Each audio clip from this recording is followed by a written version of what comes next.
That still gives me chills, all of Me those too. memories in those pictures. Oh my goodness. I'm Carmela. In a moment, you'll meet the woman who's really building this, taking this legacy and building something special for aspiring artists and those who have been touched by the lives of the Quinn family. And Peter and I and PJ and the rest of our family, our daughters as well, have been touched by the Quinn family. Before we bring Kathy on, and I'm very excited because today is super special, in order to just give you a heads up, we have a few things happening.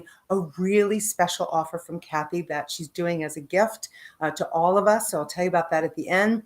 And a lot of you are responding to these lives that we're having on Thursday, and you want to know in advance what's happening, go to carmelasterling.com and we'll keep you posted on who's coming up in the lives and when the shows are and the time and all of that. I don't want to miss anything. The other piece is let Kathy know where you're watching from, because the foundation reaches beyond just her neighborhood now. This is a very big deal, and we want you to feel a part of, to see what's happening to these young aspiring artists, to stay in touch with Kathy as well. So without further ado, meet the founder and president of the Anthony Quinn Foundation, Kathy Quinn. Hello, my wonderful friend. Hi, Carmela. You made me cry with that brief.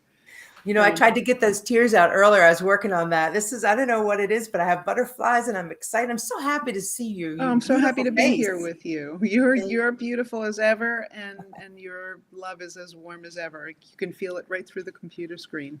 I really Thank you. appreciate that. You know, Thanks for having me. I said to Kathy the other day, okay, we're going to, in 20 minutes, she's like, 20 minutes? Like we can't even tell our story in 20 minutes. And many years ago, that story started. And I got to thinking like how you and Tony really impacted like my life with my husband and my children, and how you're doing that through this foundation to inspire others. And you'll get to see the recipients. We have pictures to share with you. Kathy's going to kind of walk us through it. How long ago did this start for you, the beginning of the foundation? Has it been like 10 years? It's been over 10 years. Actually, just, Tony's been gone for 21 years now.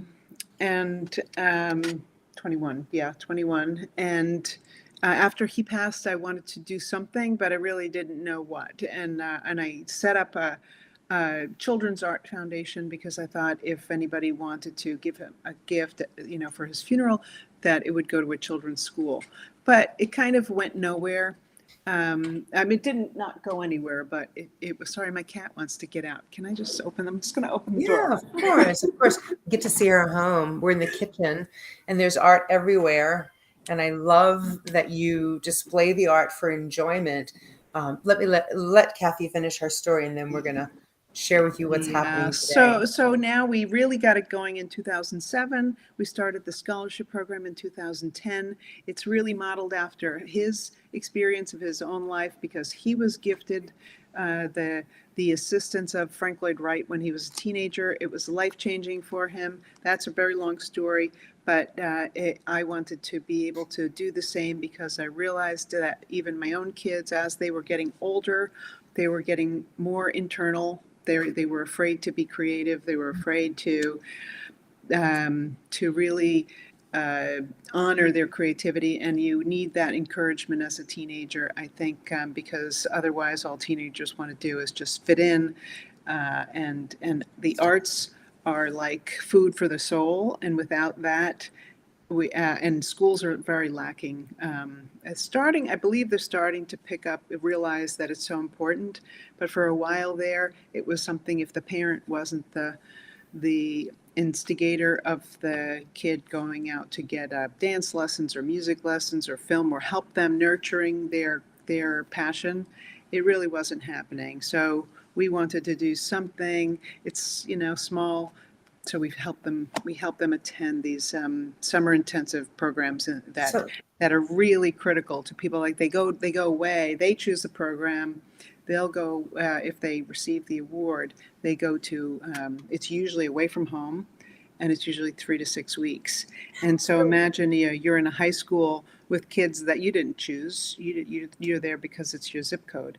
But now you're in a place for 3 6 weeks with people like you who love, are passionate about a certain thing, and it can be just transformative for. So the foundation helps the kids with scholarships, and we'll show you the recipients in just a moment.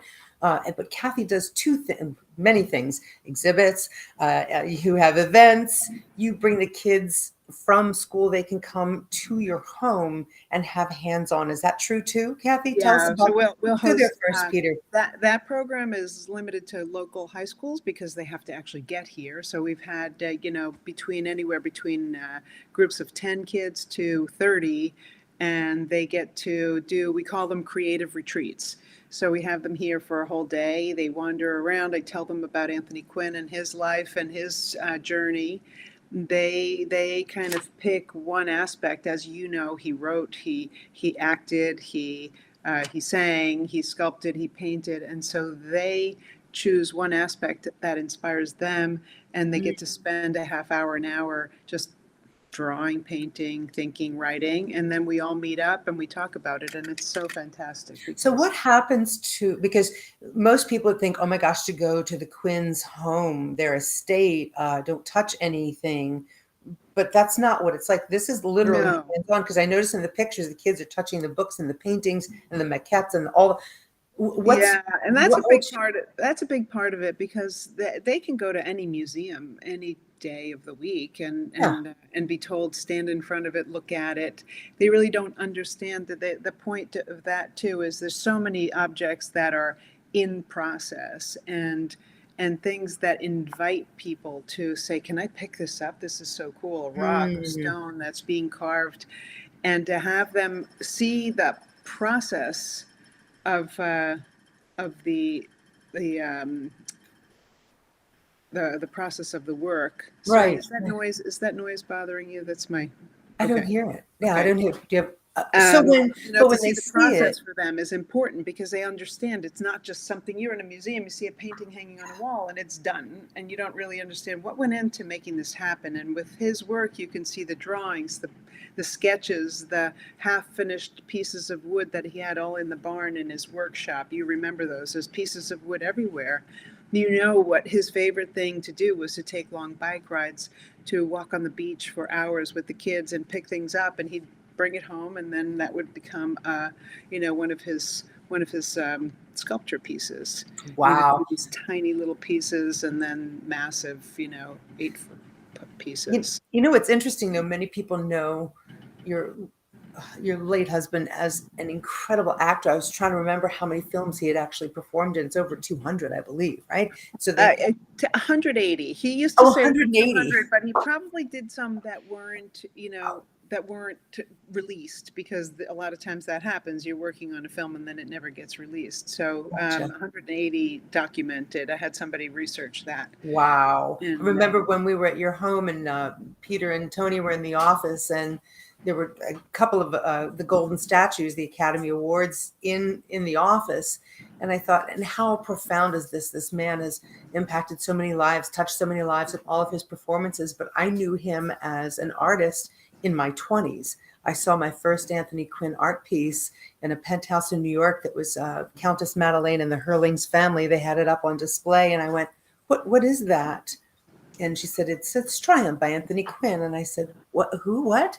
And it didn't really register, about the acting part. And then when I met you and Tony, I said, I've known your art a long time, but not necessarily the movies. And Right. He was struck by that because he's a prolific artist. And I tracked that down until we met you, and then finally got a hold of it. It's hanging in our home. And as you see behind us, ladies and gentlemen, we have other Anthony Quinn art in our home. Art draws you in. The point of my story, that over everything drew me in. Maybe it's movies, maybe it's the statues.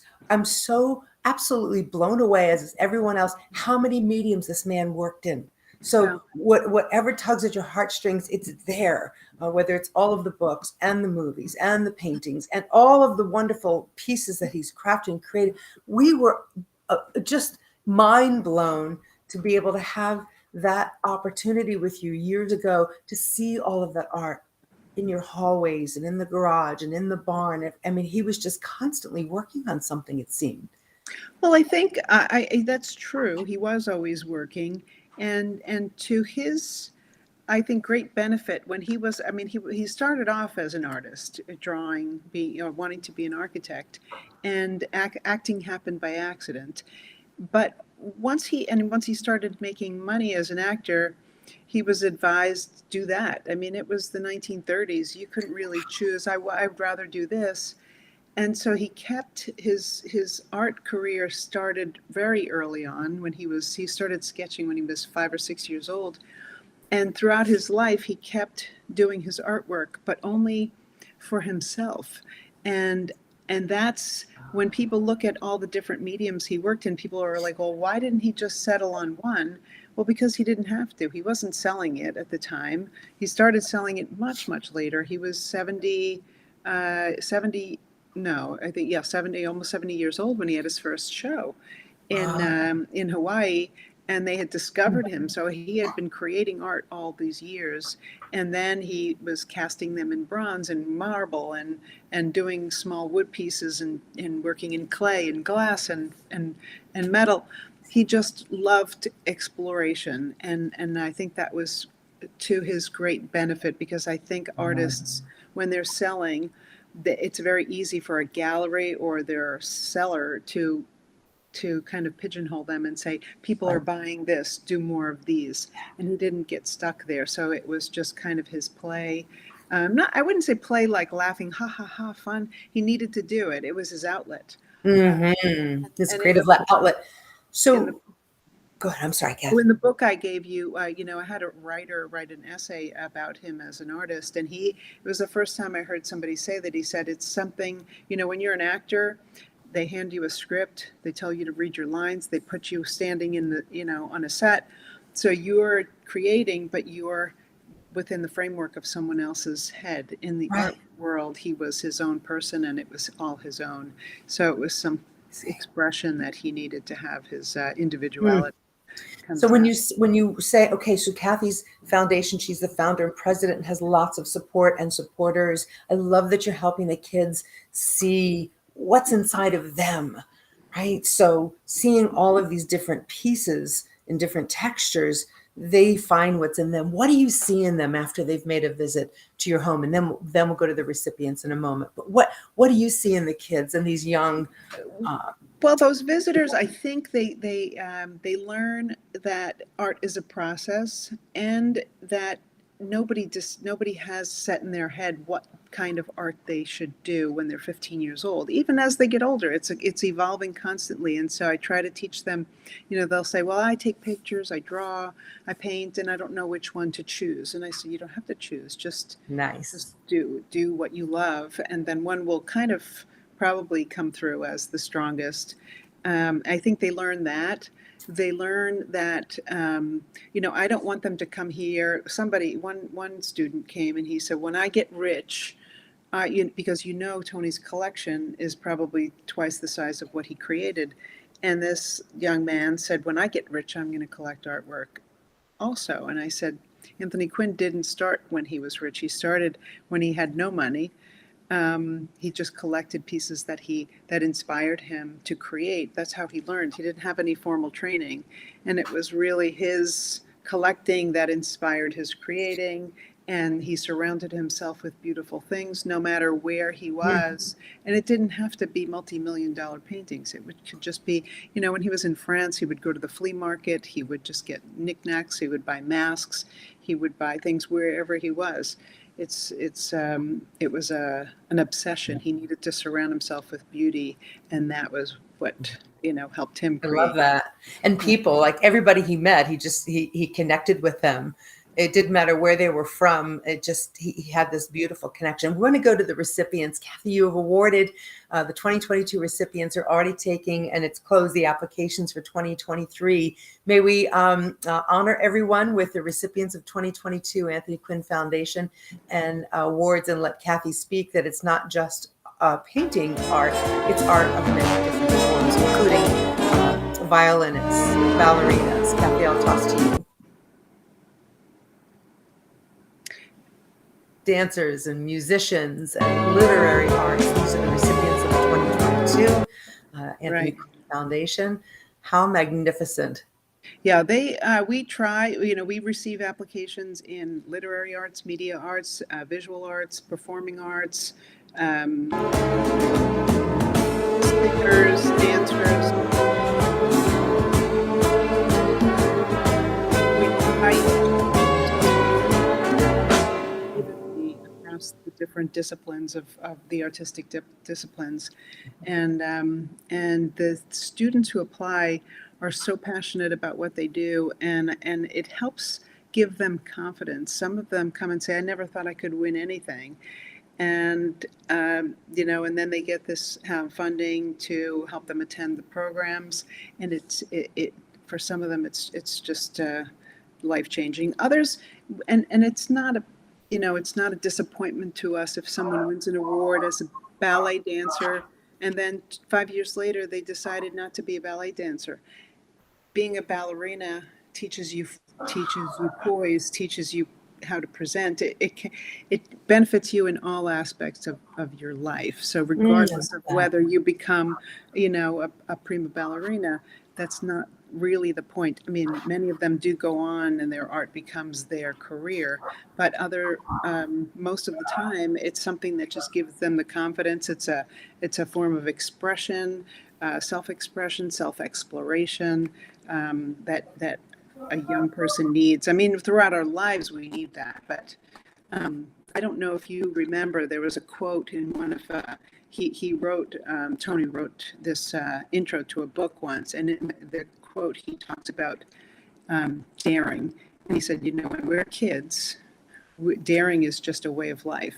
I dare you to climb that tree. I dare you to, and we're very risk taking. And as we get older, that daring goes away. Life gets safer and safer. And he talked about that with creativity.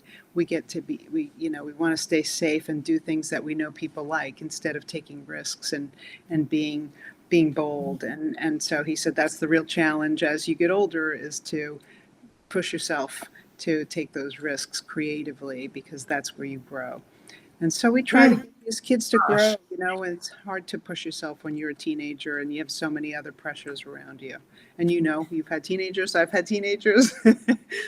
But the judges do something that benefits the kid. Don't they do a takeaway for the recipients that maybe didn't make it that year? What can you just in a nutshell? I don't know. Every year we receive over 100 applications, and wow, we only award, we can only afford to award between 10 and 12. So the other 90 students, or 90 or 100, however many, will receive not just you didn't win the award, but they'll say the judges reviewed your work, and although you didn't receive the award, this is their comments or their advice, and it's usually positive, giving some encouragement so that the student then maybe reapplies the next year, or takes that and that advice, and it gives them a little some professional feedback because all of the judges are professional artists, teachers. They're used to working with students, so they're and working in the field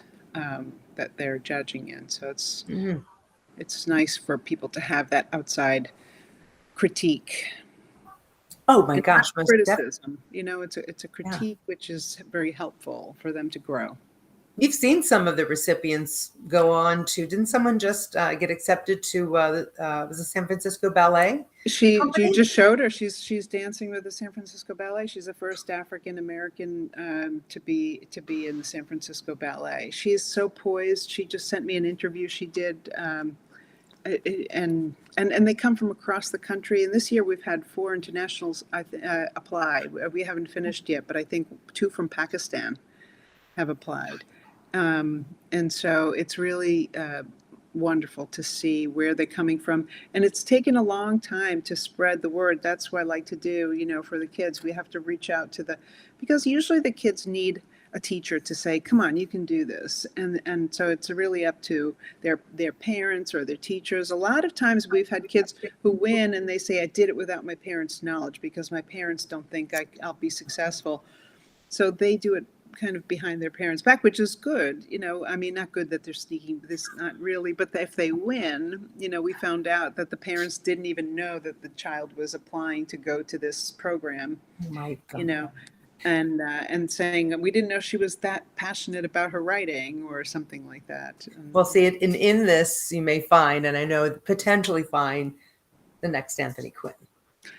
Possibly, but and that's not the point. And we love that they, a lot. I think early on when we started, one of our board members said, the problem is a lot of people don't know who Anthony Quinn is anymore. And I said, that's not really the point. He lived his life in a certain way, dedicated to art. And I think it's an example that can live forever. That people, it doesn't change. It's not because he was born in 1915. People born in, 2015 will have the same challenges as artists. They're still going to have to discover who they are, what they want to do, where's their place in the world. That won't change no matter what technology does for us. You still have to do soul searching. And that's what art does for you. And so I don't think that doesn't change, right?